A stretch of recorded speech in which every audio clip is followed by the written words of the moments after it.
इसको मैं दूसरी तरह से देख रहा हूं विपनेश, कि पहले रणनीति किस तरह से बदली।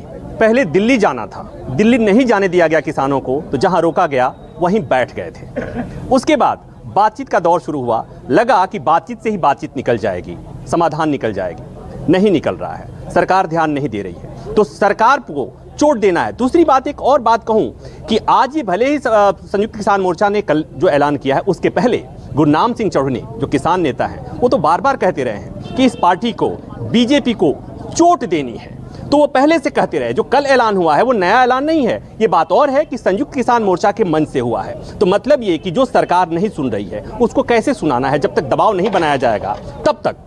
ये शायद इनको ये लग रहा है कि जब तक दबाव नहीं बनाया जाएगा तब तक सरकार नहीं सुनेगी। हमारे साथ कुछ किसान नेता हैं, उनसे मैं पूछ लेता हूं। ये जो पश्चिम बंगाल जाने की बात हो रही है, वहां पर पंचायत की बात हो रही है, ये क्या है? ये आंदोलन भटकता हुआ नहीं दिख रहा है? नहीं, सरकार तो हम ये देख रहे हैं 3 महीने से ज़्यादा हो गए, अभी तक सरकार में जो बैठे लोग हैं ये धोखे में हैं। हमने पहले ही बताया था, ये जितनी देर करेंगे उतना सरकार को नुकसान होगा, सरकार खत्म हो जाएगी, और इनके अभी तक समझ में नहीं आ रही।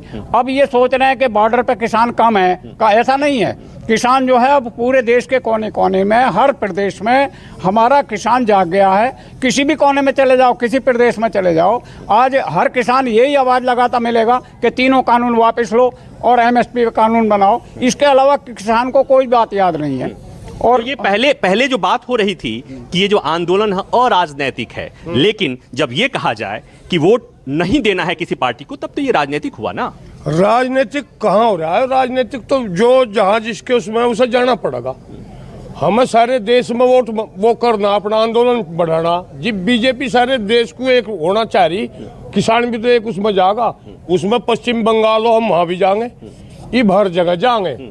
इब एक बात और होगी, 3 महीने हो लिए, सबर का बांध टूट गया, किसान का टूट गया। आप बताइए। हाँ, पहले रुक जाओ। हाँ, पहले सुनते रहो। बोल लो। सबर का बांध टूट गया, शांति के बाद क्रांति आवेगी, शांति के बाद क्रांति आवेगी, उन्हें समझाओ। विपनेश, सुन लिया आपने, शांति के बाद क्रांति आएगी। ये जो सरकार को, इस पार्टी को वोट नहीं देने की जो बात हो रही है, इससे आपको लगता है कि सरकार पर दबाव बनेगा? दबाव बनेगा, हाँ। सरकार को ये तो गलती हम पहले कर बैठे, अगर हम वोट ना देते, अब तो अब पछता रहे हैं हम। अगर वोट इसे ना देते तो ये हमारा रोक लेता। हमने पिछली सरकारें भी देखी हैं, यहाँ झुकाई हैं। हमारे बीच में प्रधानमंत्री आया टिकैत साहब बाबा के उसमें, हमारे बीच में मुख्यमंत्री आया हमारे प्रदेश का, लेकिन हमारा कभी अवहेलना नहीं हुई, हमें इज्जत से उठाया गया। हालांकि मांग मानी या ना मानी, लेकिन हमारा स्वाभिमान बरकरार रहा। और इन दोस्तों ने हमें 3 महीने हो गए, हमारे 200-250 आदमी। विपनेश, इसको ऐसे समझिए कि ये एक तरह से कहें कि रणनीति में बदलाव है। पहले बात हो रही थी कि बातचीत से समाधान निकल जाएगा, अब लग रहा है कि बातचीत चूंकि हो नहीं रही है, जो जब बातचीत हो ही नहीं रही है तो बात समाधान निकलेगा कैसे? तो सरकार पर दबाव बनाने के लिए, और दबाव कैसे बनेगी? तो लोकतंत्र में जो दबाव का हथियार है वो वोट होता है। और इस बात को अब किसानों ने अपनी रणनीति का हिस्सा बनाया कि जहां जहां चुनाव होने हैं वहां जाना है। हालांकि अब तक का जो यहाँ की बात मैं करूँ, गाजीपुर की बात करूँ, यहाँ पे जो यहाँ के नेता हैं, जो राकेश टिकैत, जो अब यहाँ के नेता नहीं रह गए, अब किसान आंदोलन के बड़े नेता हो गए, उनकी जो सभा है, अब तक कहीं भी पश्चिम बंगाल या जहाँ चुनाव होने वाले हैं वहाँ कहीं भी सभा पहले से अभी तक नहीं है, निर्धारित नहीं है। लेकिन हाँ, क्या करें? इब होगी, इब सारे को होगी। इब जा कोई प्रदेश नहीं बचने का, इब सारे को सभा करेंगे, पूरे देश को जगावेंगे।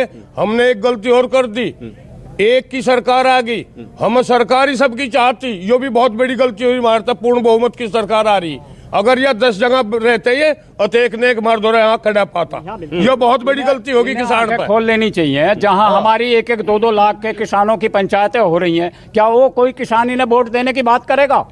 इनके दिमाग में सारी बात बैठ जानी चाहिए। तो कुल मिलाकर ये कि जो ये किसान आंदोलन अब तक दिल्ली की सीमा पर था, टीकरी था, गाजीपुर था और सिंगू था, अब यहां से आंदोलन देश के अलग अलग कोने में जा रहा है। और दूसरी बात, अब तक जिसे अराजनैतिक आंदोलन कहा जा रहा था, अब सार्वजनिक तौर पर यह कहा जा रहा है कि जिस पार्टी की सरकार है, जिस पार्टी की सरकार ने यह कानून बनाया है, उसे सबक सिखाना है। और सबक लोकतंत्र में सबक कैसे सिखाता है मतदाता। और चूंकि किसान मतदाता भी हैं, तो अब इन्होंने अपनी रणनीति में बदलाव किया कि हम अब किसानों से वोट अपील करेंगे, लोगों से अपील करेंगे कि इस सरकार को वोट न दे। तो ये निश्चित तौर पर इसे कह सकते हैं कि इस आंदोलन में, अराजनीतिक आंदोलन में राजनीति का प्रवेश होता हुआ दिख रहा है। क्योंकि जब सार्वजनिक तौर पर यह ऐलान किया जाएगा कि फला पार्टी को वोट नहीं देना है, तो ये सियासत तो होगी। और यही बात पहले से सरकार